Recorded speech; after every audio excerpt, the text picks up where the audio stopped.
ഓ dress പൊളിയാട്ടാ കിടില ഇളകുന്ന അടിപൊളിയായിട്ടുണ്ട്. സ്കൈലൊക്കെ നോക്കി സ്മൈലാഞ്ചി.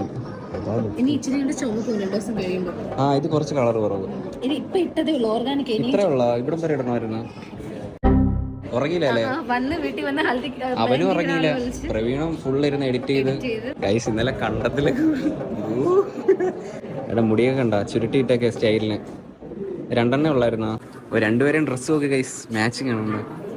ഹേ ഗൈസ് ഇനി പെട്ടി കൈമാറൽ ചടങ്ങാണ് സുഹൃത്തുക്കളെ. ഈ പെട്ടിക്കകത്ത് എന്തൊക്കെയാ ഉള്ളതെന്ന് അറിയാവോ? സോപ്പ് ചീപ്പ് കണ്ണാടി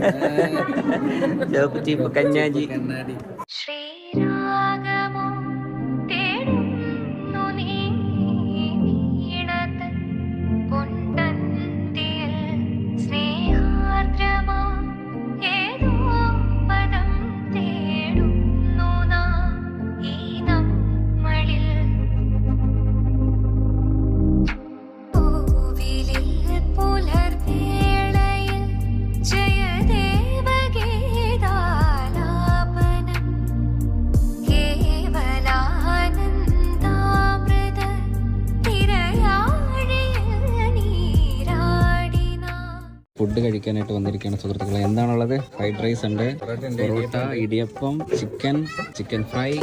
ഇതെന്തിനായിരുന്നു? ഗോബി മഞ്ചൂരി. മര്യാദ വേണ്ടടാ. കൈ ഉണങ്ങുന്നടാ. കല്യാണം വൈകും. ഇനി വൈകി നമ്മള് സാരി കൊടുത്തു, ഫുഡൊക്കെ കഴിച്ചു. നല്ല ഫുഡായിരുന്നു. എനിക്ക് ആകെ വിഷമം ഫുഡ് ഒരുപാട് വേസ്റ്റ്. പ്രതീക്ഷിച്ച അത്ര ആള് വന്നില്ല അല്ലെ? ഒരുപാട് അധികം വന്നു. അതെനിക്ക് അറിയാലോ, ഫുഡ് എനിക്ക് വേസ്റ്റ് ചെയ്യുന്ന ഇഷ്ടമല്ല. എനിക്കത് മൊത്തം എടുത്തങ്ങ് തിന്നു പോയി. അണ്ടവനകത്തൊക്കെ ഇരിപ്പുണ്ട് ചിക്കൻ ഫ്രൈ. ഫ്രിഡ്ജിൽ വെച്ചിട്ട് ഒരാഴ്ച ചൂടാക്കി അങ്ങ് തിന്നെ. അതാ ഇല്ല, ഞാൻ അങ്ങോട്ട് വരുമല്ലേ. ഹൽദി കഴിഞ്ഞിട്ട് സത്യം പറഞ്ഞ റെസ്റ്റ് എടുത്തിട്ടില്ല. ഞാനും അതെ, എവളും അതെ. എവള് എന്നെക്കാട്ടി റെസ്റ്റ് എടുത്തിട്ടില്ല. കാരണം എവള് ഉറങ്ങാതെയാണ് പിന്നെ രാവിലെ മെഹന്തിയൊക്കെ ഇടാണ്ട് മെഹന്തിയൊക്കെ ഇടാൻ പോയി. ഭയങ്കര ടയർഡാട്ടോ. ഞാൻ വന്നപ്പോഴേ മുഖം ശ്രദ്ധിച്ചു. എന്തായാലും നാളത്തെ ദിവസം എന്ന് പറഞ്ഞാൽ റെസ്റ്റാണ്. സത്യം പറഞ്ഞാൽ അതാണ് നല്ലത് കേട്ടോ. കല്യാണത്തിന്റെ ഒരു ദിവസം ഗ്യാപ്പ് ഇട്ടിട്ട്, അതായത് റിസപ്ഷനും കാര്യങ്ങളൊക്കെ തിരക്കും കഴിഞ്ഞിട്ട് ഒരു ദിവസം ഗ്യാപ്പ് ഇട്ടിട്ട് പിന്നെ കല്യാണത്തിനുള്ളതാണ് സത്യം പറഞ്ഞാൽ. അതാണ് ഏറ്റവും ബെറ്റർ. എന്റെ അമ്മയുടെ ഒരേ വാശിയായിരുന്നു. പക്ഷെ അത് തന്നെയാണ് ഇപ്പൊ ഇതേ ഇതിലാണ് നാളെ കല്യാണം.